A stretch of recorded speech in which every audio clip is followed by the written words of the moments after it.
हाय, कैसे हैं आप? बढ़िया, बढ़िया, आप बताएँ?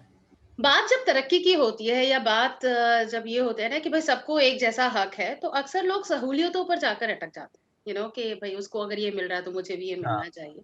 तो ऐसे में मुझे आज का अगर मैं माहौल देखूँ ना, तो मुझे एक चीज़ का थोड़ा-सा अफ़सोस होता है हुँ, कि आज एंटरटेनमेंट के नाम पर ना हुँ, अ, कुछ चीज़ें ऐसी हैं जो सब तक पहुँचनी चाहिए लेकिन पहुँच नहीं पाती। वो बिल्कुल, अब भी ना सिर्फ़ क्लासेस तक ही है या उन लोगों तक ही है जिनके पास वो ख़ास पारखी नज़र या कान है, मतलब उन लोगों को ही उन उस चीज़ की कदर है। बिल्कुल, शायद ऐसा मैं कह सकती हूँ राहत इंदौरी साहब ने जो लिखा है, जो उनकी टाइमलेस राइटिंग है उसके बारे में भी।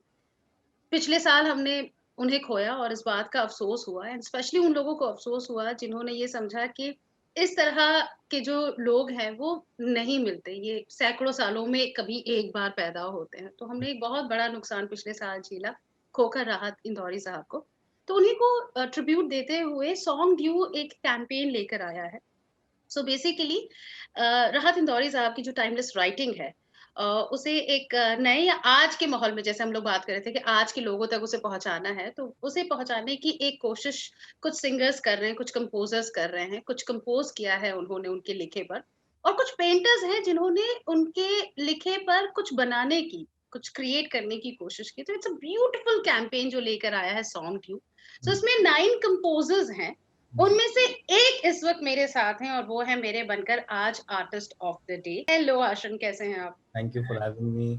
मैं बहुत बढ़िया हूँ, आप कैसे हैं?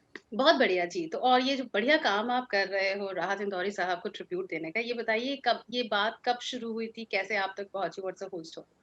तो एक्चुअली मैंने ये गाना सॉन्ग ड्यू की कैंपेन शुरू होने से पहले ही कंपोज़ कर रखा था। अच्छा। 2017 में मैंने उनका ये जो पर्टिकुलर गज़ल है जितने अपने थे, ये मैंने पढ़ा था। हुँ। फिर हुँ। वो आहिस्ते-आहिस्ते मेरे पे जब ग्रो होने शुरू हुआ तब मुझे लगा कि एक बार एक छोटी-सी जुर्रत कर कर देखते हैं कि क्या मैं ऐसा कर सकता हूँ या नहीं? मतलब मैं बिल्कुल कॉन्फिडेंट नहीं था इस चीज़ को हाँ, लेके। क्योंकि ऑब्वियसली वो इतने बड़े राइटर, इतने प्रोमिनेंट राइटर हैं और पूरा देश उनको जानता है। He is one of the biggest writers, he was one of the biggest absolutely. Writers of the country. So मुझे बहुत पहले डर लग रहा था कि यार ये करना भी चाहिए या नहीं करना चाहिए कि कितना ये बहुत एक ऐसा टास्क है जो अगर बाय चांस गलत होगा तो शायद आप खुद भी डिमोटिवेट हो जाओ और जो राइटिंग की जो एक जो चार्म है उनकी राइटिंग का, वो बिना खोए उसको ऑडियंस तक कैसे पहुँचाना है। मतलब तो कहीं वो गड़बड़ ना हो जाए ये वाला डर लग रहा था आपको। मतलब वो एक बहुत डरावना प्रोसेस था स्टार्टिंग में। तो मैंने जैसा जैसा कि कहा मैंने कि वो कैंपेन शुरू होने से पहले ही मैंने कंपोज़ कर रखा था और इत्तेफ़ाकन हुआ यूँ कि सॉन्ग ड्यू के पास जिन थोड़े बहुत गज़लों के लिए बात की थी उन्होंने, उनमें से एक जितने अपने थे भी था कि और ये बस एक इत्तेफ़ाक था कि मेरे पास ऑलरेडी ये पर्टिकुलर गज़ल ही कंपोज़्ड पड़ा था।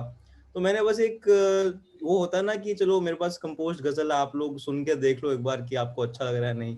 तो ये उनका बड़प्पन है कि उनको अच्छा लगा गज़ल और उन्होंने मेरे को इस इनिशिएटिव का एक पार्ट समझा। बाकी जैसा कि आप कह रहे थे कि राहत साहब की राइटिंग तो टाइमलेस है, मतलब आप पढ़े, मैं पढ़े, कोई और पढ़े, तो इट्स जस्ट बस उसको जस्टिस करना बहुत मुश्किल था, इसलिए मेरे को डर बहुत लगता था, बाकी सब तो एकदम बढ़िया हो गया। तो इसके सिवा मैं अपने जितने भी गाने लिखा लिखा करता हूँ या जो भी कंपोज़ किया, जो भी लिखा है उसको, वो बहुत एक हिट एंड ट्रायल प्रोसेस होता है। अच्छा। तो यूजुअली ऐसा होता है कि मैं एक गाना लिख लेता हूँ कभी, मतलब एक पार्ट लिख लेता हूँ गाने का, एक वर्स लिख लिया या कोरस लिख लिया और फिर छोड़ दिया वो गाना, सालों के लिए छोड़ दिया, महीनों के लिए छोड़ दिया। और फिर जब आप एक एक ड्राई फेज़ आता है कि अरे यार! अब तो कुछ लिखा ही नहीं जा रहा, अब तो कुछ है ही नहीं दिमाग में। देन हुँ। You revisit those songs and then you start thinking about it कि अच्छा यार ये इतना अच्छा गाना होता था, मुझे याद भी नहीं है ये गाना मैंने खुद लिखा हुआ है। तो वो एक हुँ। पॉइंट के बाद बड़ा अनरियल होता है कि आपने ऐसा कुछ लिखा है और आपको याद भी नहीं है। तो हुँ। मानो इसी इसी केयरलेसनेस का नतीजा है हूँ भी या नहीं, जो हुँ। कि मैं कहूँगा कि मेरा सबसे सिंपल और सबसे प्यारा गाना है। मतलब इसमें कुछ बहुत एक्स्ट्राऑर्डिनरी कुछ नहीं है इसमें, बट मुझे ये सबसे फन फैक्ट इस गाने का ये है कि ये गाना लिखने में मुझे सबसे ज़्यादा टाइम लगा है। हुँ। ये सबकी सबसे सिंपल गाना है, मैं कंसीडर करता हूँ इसको। तो हम्म। 2017 में मैंने ये लिखना शुरू किया था, जबकि मैं सिर्फ I think I was just 18 at the time, और वो मैंने फाइनली 2020 में के स्टार्टिंग में रिलीज किया था। तो okay. it took like just a good amount of time to just get out of my box and get going with the songs कि हाँ चलो अब काम करना है थोड़ा। तो मतलब आश्रम मतलब वो टाइम जहाँ लोग चलो गाना बनाना है कहकर बैठते हैं और तारीफों में कहते हैं कि 10 मिनट में बन गया था गाना, 10 मिनट में। वहाँ आप कह रहे हो कि ये गाना 3 साल लगे। आई डोंट नो मैं क्या बोलूँ अभी, हाउ टू रिएक्ट?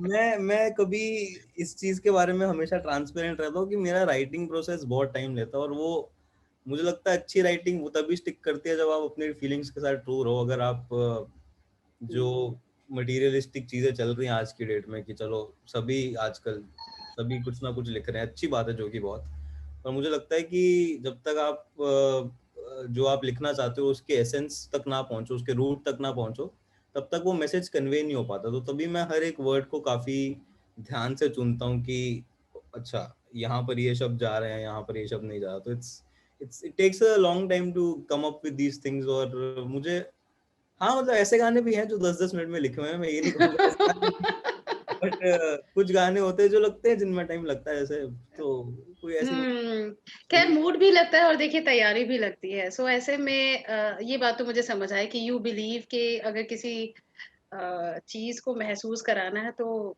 ठहरना भी पड़ेगा और गहराई में भी जाना पड़ेगा। जिस हिसाब की इनकी उम्र है उस हिसाब से इनकी जो बातें हैं वो मुझे बहुत बड़ी-बड़ी सी लग रही हैं, ठीक है? तो ये कह रहे हैं कि देखो करने को तो आदमी कुछ भी कर लेता है, लेकिन मज़ा तो तब आए ना जब आप जो कर रहे हो उसमें आपको कुछ essence essence was the word या जो आपने यूज़ किया था, वो आपको दिखाई दे। ये है मेरे आर्टिस्ट ऑफ द डे आश्रन महाजन।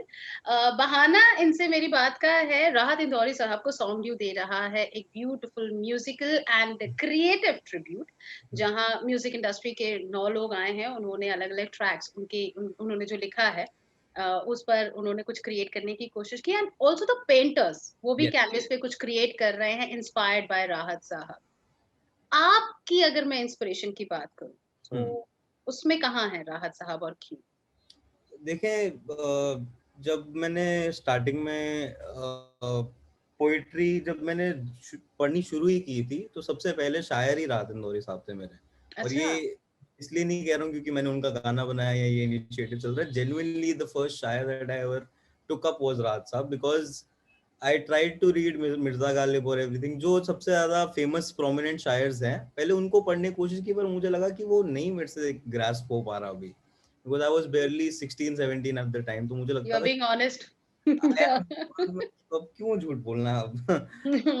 तो मैं नहीं बोलता हूँ कि मैंने गालिब पढ़ा, क्योंकि नहीं मुझे समझ आया आज तक। तो मुझे लगता है अभी वो उसमें टाइम लगेगा वो चीजें ग्रास्प करने में।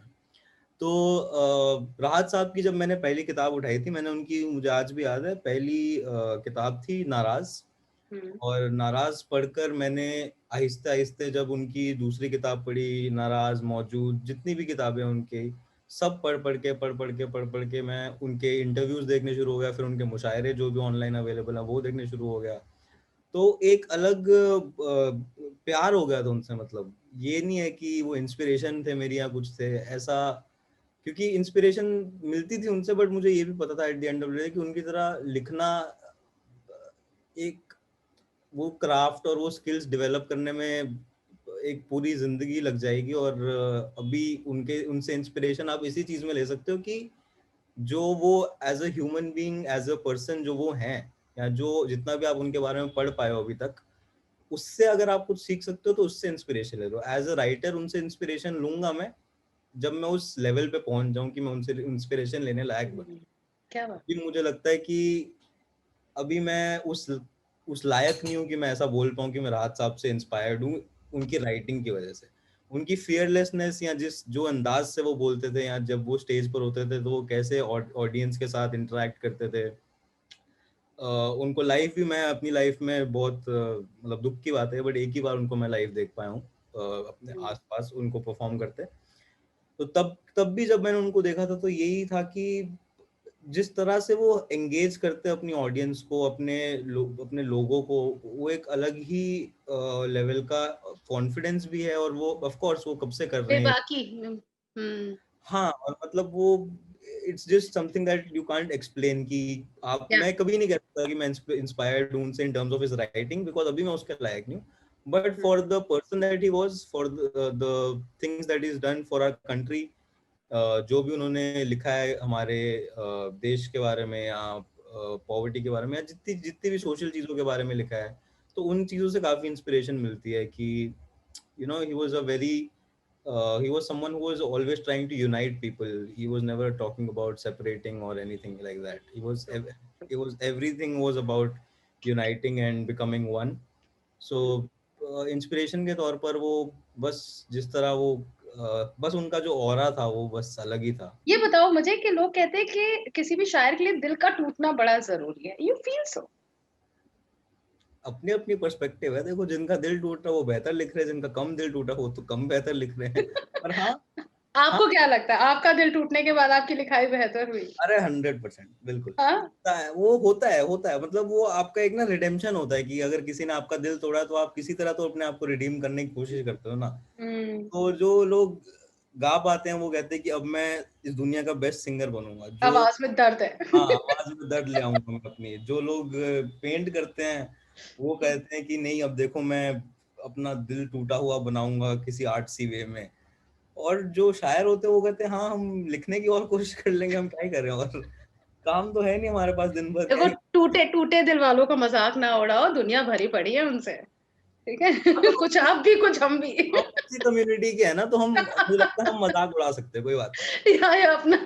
अच्छा, मैं ये इतना जरूर कहूंगी कि it was a very happy surprise आपसे बात करना। और एक चीज बहुत अच्छी लगी कि आजकल लोग पढ़ते बहुत कम है, और इस बात को देख के मुझे बहुत खुशी हुई कि आपने पढ़ा है, आपने राहत इंदौरी साहब जैसे लोगों को, और भी आई एम श्योर और भी शायर होंगे जिनको आपने पढ़ा है। तो आप किसी तरह से सिर्फ फेम की तरफ नहीं भाग रहे, you want to do something, and that is what we want right now. So congratulations for that, and I hope कि आपका काम, आपकी सोच लोगों तक पहुंचे। बहुत बहुत शुक्रिया, thank you so much Ashran, all the very best. हो जाए इनका नफरत भरा गाना। Thank you. बाय। 92.7